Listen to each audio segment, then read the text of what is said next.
ভিন্ন হাদিসের বর্ণনা রয়েছেন নবীজির সাহাবী মুআয জুহানী রাদিয়াল্লাহু তাআলা আনহু বলেন, নবীজি বলেছেন, মান ক্বরাআল কুরআন ওয়া আমিলা বিমা ফীহি উলবিসা ওয়ালিদাউহু তাজান ইয়াউমাল কিয়ামা দাউহু আহসানু মিন দাউইশ শামসি।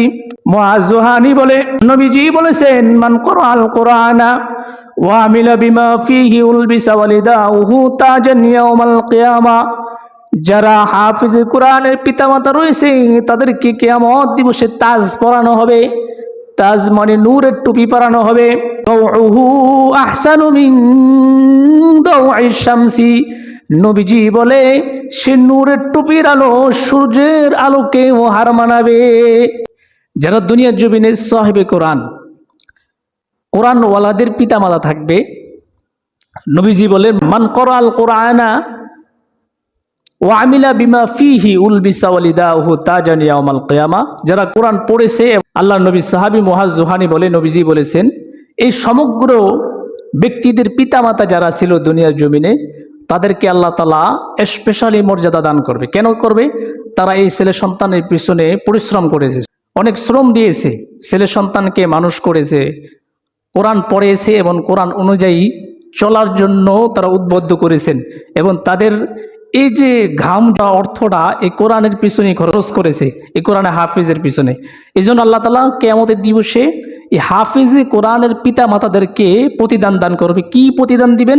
নবী বলেন, তাদের মাথায় টুপি পরাবে, যে টুপিটা হবে নূরের টুপি। এরপরে নবী বলেন, দাউহু আহসানু মিন দাউইশ শামসি, যে নূরের টুপির আলো সূর্যের আলোর চাইতে অধিক গুণ বেশি হবে। কাজী এই সম্মান পেতে চায় না কে? এটা শুধু সাহিবে কোরআন, হাফিজে কোরআনদের পিতা মাতাদেরকে আল্লাহ তাআলা দান করবেন কিয়ামতের দিবসে। সন্তান যদি দুইজন থাকে, নিয়ত করি একজনকে হাফিজে কোরআন বানাবো, তিনজন থাকলে একজনকে কোরআনওয়ালা বানাবো, সাহিবে কোরআন, হাফিজে কোরআন। আমরা মনে করি সন্তানকে যদি এই দুনিয়ার বাহ্যিক বিদ্যা অর্জন না করাই, তাহলে হয়তো বা ছেলে সন্তান চলে ফিরে খেতে পারবে না, কিছু করতে পারবে না। এমন কয়েকজন মানুষ আছে যে ছেলে সন্তানকে প্রতিষ্ঠিত করার পরে আমরা যে আশা করে প্রতিষ্ঠিত করি ছেলে সন্তানকে, ছেলে সন্তান একটা সময় প্রতিষ্ঠিত হওয়ার পরে আমরা যেই পরিমাণ আশা করি এই পরিমাণ কিন্তু আমাদেরকে যত্ন করে না। কি বলেন? করে। এজন্য ছেলে সন্তানকে যদি পরকালের উদ্দেশ্যে মানুষ করেন, যে আমার সন্তানকে আমি পরকালের উদ্দেশ্যেই গড়াবো, যারা পরকালের উদ্দেশ্যে ছেলে সন্তানকে প্রতিষ্ঠিত করে, আল্লাহ তাআলা তাদেরকে দুইটা দিকই দিয়ে দেয়। পরকালও দেয়। আপনার নিয়ত যদি চহি থাকে পরকাল, তাহলে আপনি দুনিয়াও পেয়ে যাবেন।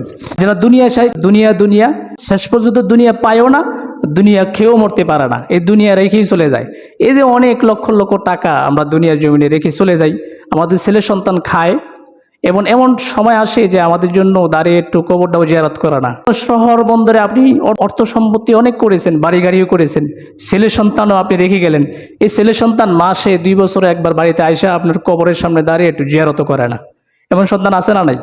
এই জন্য নিয়ত করেন ছেলে সন্তানকে দুইজন থাকলে একজনকে সাহিবে কোরআন বানাবেন, কোরআনের হাফিজ বানাবেন। ছেলে সন্তান হয় নাই, নাতিপুতি যারা আছে চেষ্টা করেন, নাতিপুতি যারা আছে, নাতি আছে, ছেলের ঘরের নাতি, মেয়ের ঘরের নাতি, একজন সন্তানকে সাহিবে কোরআন বানানো, হাফিজে কোরআন বানানো। যদি এরকম উদ্যোগ, এরকম সৎ উদ্দেশ্য থাকে, তাহলে অবশ্যই আল্লাহ তাআলা আমাদেরকে এরূপ প্রতিদান দান করবেন।